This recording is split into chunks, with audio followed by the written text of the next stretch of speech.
የስነ ጽሁፍ ሳሎናችን መድብል ወይም አንቶሎጂ ለአንደኛ ዓመታችን መታሰቢያ ስናዘጋጅ በሀገራችን መድብል የማዘጋጀት ልማድ ከ1970ዎቹ ጀምሮ ያለና ተወዳጅ የስነ ጽሁፋችን አካሄድ ነው።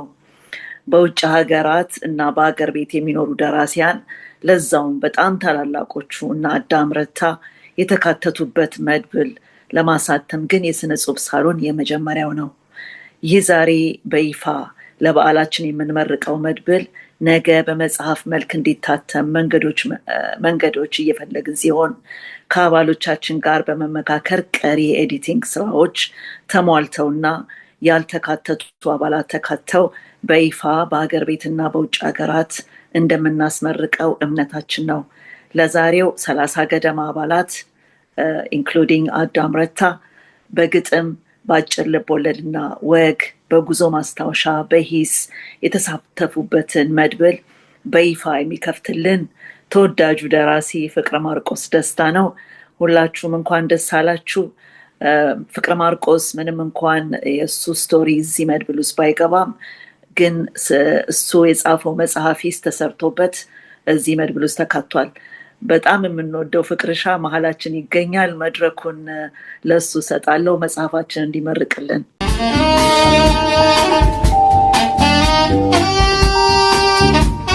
ዳልሽው በጣም የሚያስደንቅ በጣም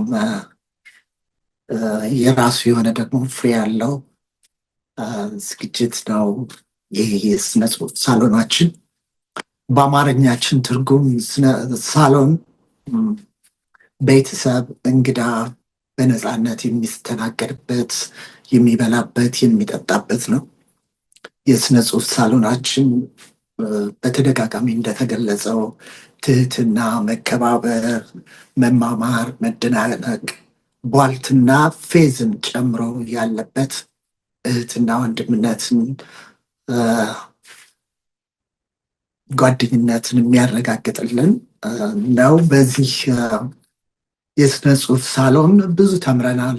ብዙ በጣም ጊዜያቸውን የሰው ብዙ አባላቶች አሉን።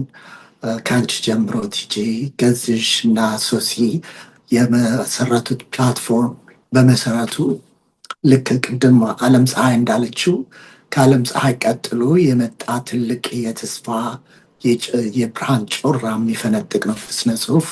ምክንያቱም የዚህ የስነ ጽሁፍ ሳሎን መናገር ብቻ ሳይሆን ማዳመጥ እንደ አርት የምንከተልበት፣ ፉክክር ሳይሆን ትብብር የምናሳይበት እና ዋርካ ነው ቆንጆ፣ ግራር ነው ቆንጆ፣ ጥድ ነው ወይራ ነው የምንልበት ሳይሆን ዋርካም ግራርም ጥድም ወይራም ሁሉም ኦክሲጅን ያወጣሉ። ሁሉም ጠቃሚዎች ናቸው። ሁሉም የየራሳቸው ዋጋና ቁም ነገር አላቸው። አገር የሚያምረው በብዙ ዛፎች ነው። አገር የምታምረው በብዙ የኪነ ጥበብ ባለሙያዎች ነው። ስለዚህ እነዛ ኪነ ጥበብ ባለሙያዎች እንዲሰባሰቡ፣ በትብብር መስራት እንዲችሉ፣ እንዲመካከሩ፣ ከሁሉም በላይ ደግሞ መከባበር፣ መደናነቅ እንዲችሉ የሚያደርግ ፕላትፎርም ነው ይሄ። ስለዚህ ዛሬ እንደው እንደ ምሳሌ በዚህ አንቶሎጂ አንቺ ቀደም ብለሽ በገለጽሽው ልቦለድ ታሪኮች ቀርበዋል። በጣም አጫጭር ልቦለዶች፣ ወግ አለ፣ ተረት አለ፣ ስኬች አለ። ስለዚህ እንደው እንደ ምሳሌ ለማንሳት ያክል ምን ያክል በዓለም ዙሪያ ያለን ኢትዮጵያውያን በእንደዚህ አይነት ሳሎን ተሳትፈን እንዲህ አይነት ደግሞ በጣም የሚያስደንቅ አንቶሎጂ በትብብር በመግባባት መስራት መቻላችን በጣም የሚያስደንቅ ነው። ለምሳሌ ትዕግስት ታፈረ ሞላ አዲስ አበባ ነው ያለችው። ዮሐንስ የኋላ ወርቅ ኦታዋ ነው። መሐመድ ዘይን አባጋሮ አዲስ አበባ ነው። ሶስና አሸናፊ ቶሮንቶ ነች። አዳም ረታ ኦታዋ ነው። ትዕግስት ሳሙኤል አንቺ ሮተርዳም ነሽ። ደሳለኝ ከበደ ፍራንክፈርት ነው። ማቲያስ ከተማ ወለላይ ስቶክሆልም ነው። ባዩ በየነ ቶሮንቶ ነው። ዶክተር አጋረደች አለ፣ ቲጂ ቢኒ አለ፣ ተወዳጁ ቢኒያም አቡራ የዘመናችን ፈርጥ የሆነ ሀያሲና ጸሐፊ ነው። ባዩ ግርምሽ፣ አለሙ ቤልጂክ፣ ሽመልስ፣ ዳኒ፣ ፍቅር፣ ዮሐንስ ሁለቱ ዮሐንስ ገጣሚውና ዮሐንስ የኋላ ወርቅ፣ ህሊና ተፈራ፣ ዘሪሁን፣ ነብዩ መጥቀስ አይቻልም። ብዙ ሰዎች በዚህ የስነ ጽሁፍ ሳሎን ተሳትፈዋል። ከነሱ ውስጥ ደግሞ የተወሰነ አቅምና ችሎታቸውን በቀዳሚነት ማሳየት የቻሉ ደግሞ በዚህ አንቶሎጂ ተሳትፎ እንዲያደርጉ ሆነዋል። ይህ አንቶሎጂ በዛሬው በተቀደሰችው ኖቨምበር 2 ቀን ከአንድ ዓመት የመማማር አብሮ የመነጋገር የመስራት ውጤት በኋላ አንቶሎጂ የስነ ጽሁፍ መድበላችን ይህንን ይመስላል። እጅግ የሚያስደንቅ ነው። ሶሲና ገዝሽ እንኳን ደስ አላችሁ። መላው የስነ ጽሁፍ አባሎቻችን እነ ወንዴ ሁላችሁም በያላችሁበት በቀጥታም ይሁን በተዘዋሪ ለዚህ የስነ ጽሁፍ መድበል አስተዋጽኦ ያደረጋችሁ ለዚህ የኪነ ጥበብ ፓሪ እና አንድነት አስተዋጽኦ ያደረጋችሁ እና ጊዜያችሁን መስዋዕት ያደረጋችሁ ሁሉ በድጋሚ እንኳን ደስ አላችሁ። 1ኛ ዓመታችንን የምናከብርበት ኬክ እና ዳቧችንን የምንቆርስበት በትህትና እርስ በርስ የምንተያይበት ለጋራ ደስታችን፣ ስኬታችን፣ ህልማችን በጋራ መቆም የምንችል አስተዋይ ሲቪላይዝድ ይሆን እንደሆን የሚያሳይ ምሳሌ ፈርጥ ነው ብዬ ነው የማምነው።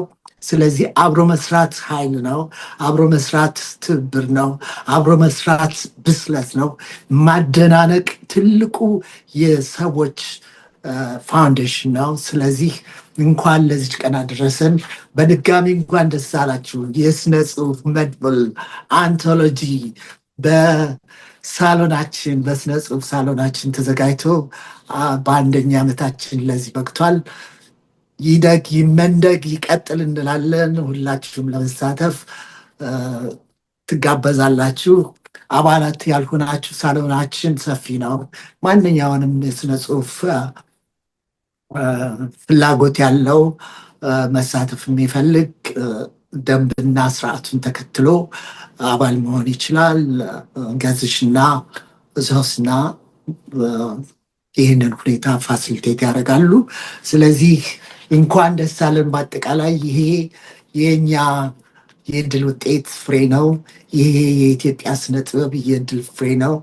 ልክ ቅድም አለምዬ እንዳለችው የባህል ማዕከሉ የሁላችንም ፍሬ እንደሆነው ይሄ ደግሞ የኛ ትንሽ ፍሬ ነው። ነገ ከነገ ወዲያ ትልቅ የሚሆን ፍሬ ነው ብዬ አምናለሁ። በድጋሚ እንኳን ደስ አላችሁ። ኬካችሁን ቁረሱ። ባለ ያላችሁበት ዋጫችሁን አንስታችሁ ቺርስ። Thank you so much.